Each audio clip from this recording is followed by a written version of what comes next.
All right, this is podcast number 3. So we're getting going here, and I think the most important thing that we can realize is that we're responsible, totally responsible for our own creative energy, and it's a gift that we've been given by the universe. It's a gift we've been given by God, whatever you want to call it. If it's universe or God or energy or sexual energy, whatever you want to call it, but it's a gift that we've been given in order to create in our lives.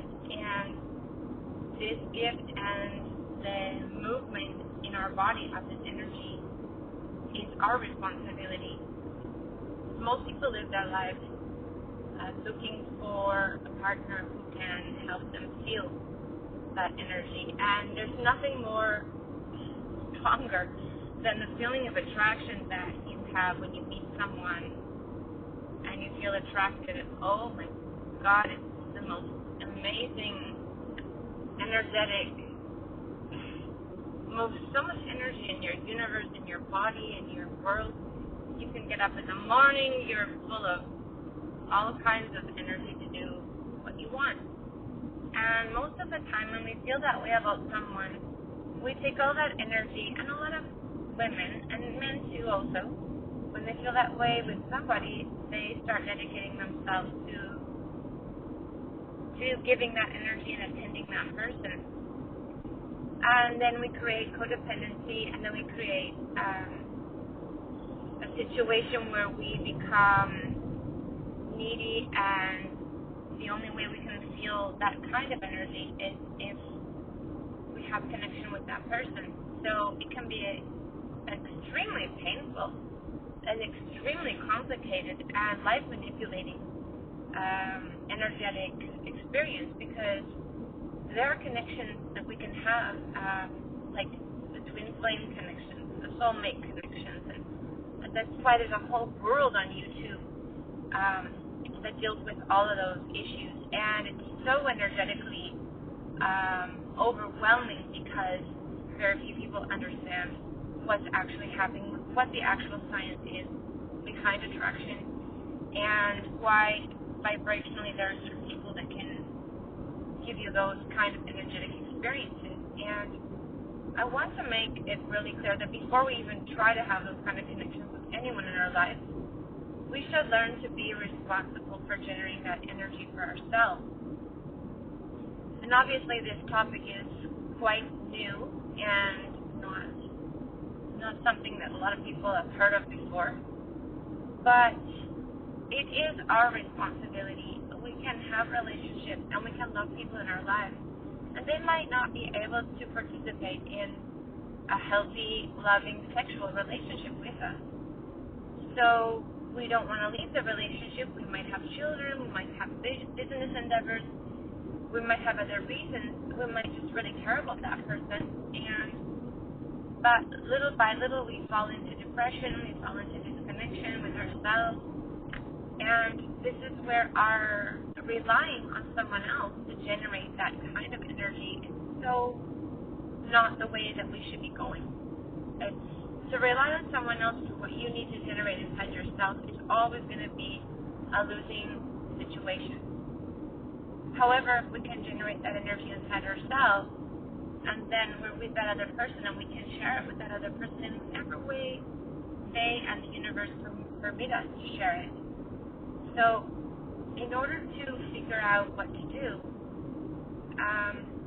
it doesn't really matter, I think, in my experience, because we have a lot of taboos about sexuality and what is right and what is wrong and what is dense energy and what is negative energy and what is spiritual energy, and at the end of the day, it's all energy.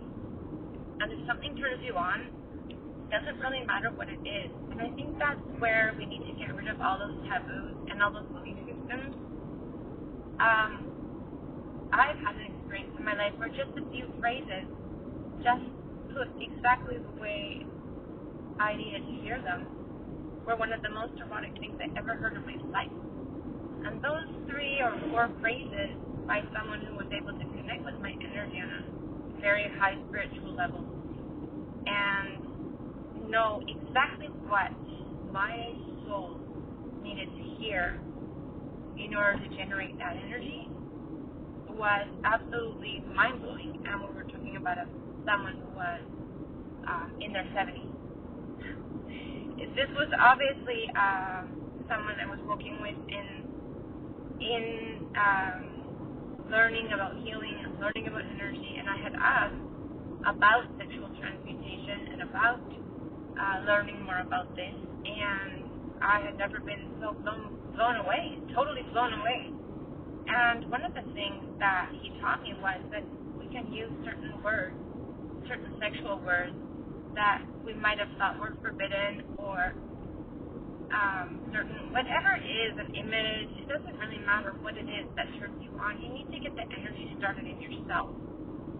If you're waiting for your partner to turn you on, it's like, good luck with that, because you're waiting for someone else to get you horny, to get your life energy flowing, to get you going, and that is maybe, possibly a good way to go if it's working in your relationship. But if it's not working and you've been together for 10 or 20 years and you need to regenerate your sexual energy in your relationship and yourself, then relying on someone else is not the way to go. And it doesn't really matter. That's why I want to make it really clear. It doesn't really matter what you do to get yourself going, to get your energy flowing. Obviously, your energy, you're gonna feel it in I don't want to use the chakras. I have an issue about the whole chakra issue thing. We're evolving as human beings, and from what I understand, we've gone from a 7 chakra system to a 12 chakra system, and I'll make another video about that in the future. But let's just say, like, in the base animal part of your body, you got to start generating that energy, right? It doesn't really matter what you do. I think we all know different ways that we can get turned on. So go for that. Go for whatever it is. We all have something that turns us on, and then from there, we have to use that energy to start to visualize what we want to do with our day. We start to breathe. We start to bring that energy into our body. We start to bring that energy up into our heart center, up into our mind, generating a beautiful, energetic feeling where all the cells in our body are vibrating on a higher frequency.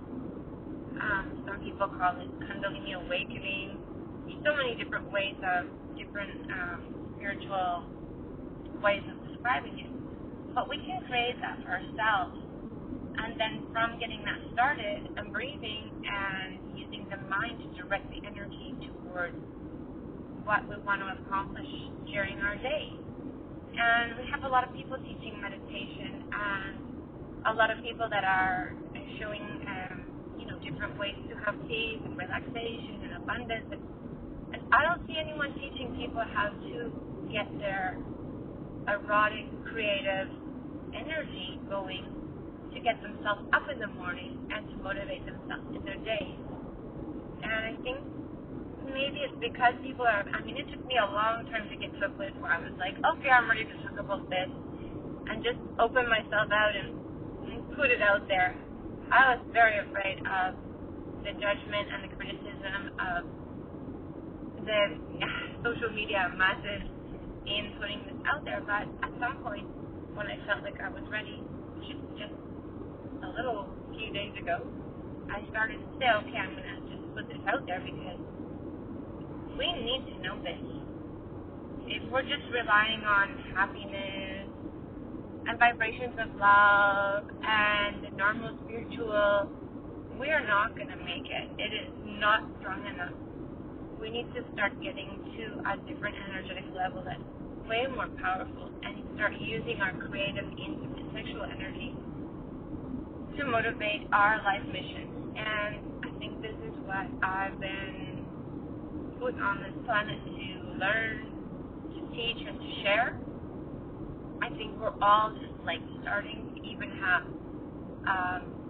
the very basic information about this.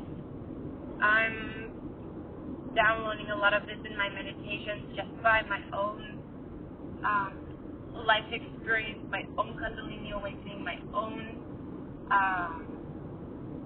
my partnership in my personal life, and the experience I have of coaching people about their sexuality and their relationships, I'm realizing that there's a huge lack of information for people, and we're wasting that. I mean, we can look at diet, we can look at sugar, we can look at addictions, we can look at so many things, but if we're not able to use that basic creative energy that God gave us to create with, like that same energy, like God created, and we are made in the image of Christ.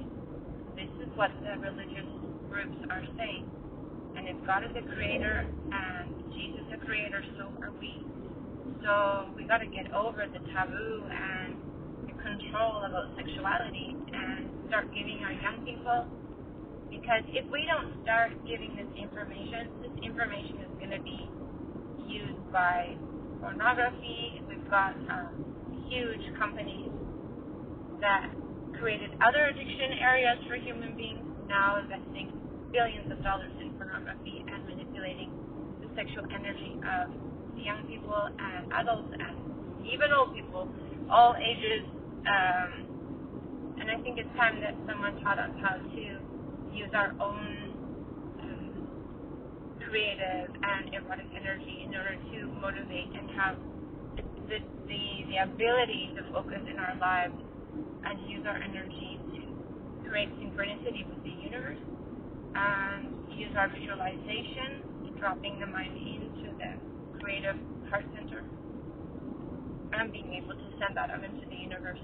And this is the way that we're going to be able to create for ourselves in our lives and dedicate ourselves to do what we came here to do, each one of us as an individual. And if you have a partner in your life, be able to give, to help, and to grow. And it doesn't matter whether that person is able to turn you on or to share their sexuality with you or not. It's just becoming more and more common that people are not able to have this kind of relationship. And I think it's really important that we start getting to a place where we can have that energy on our own and we don't rely on anybody to create it.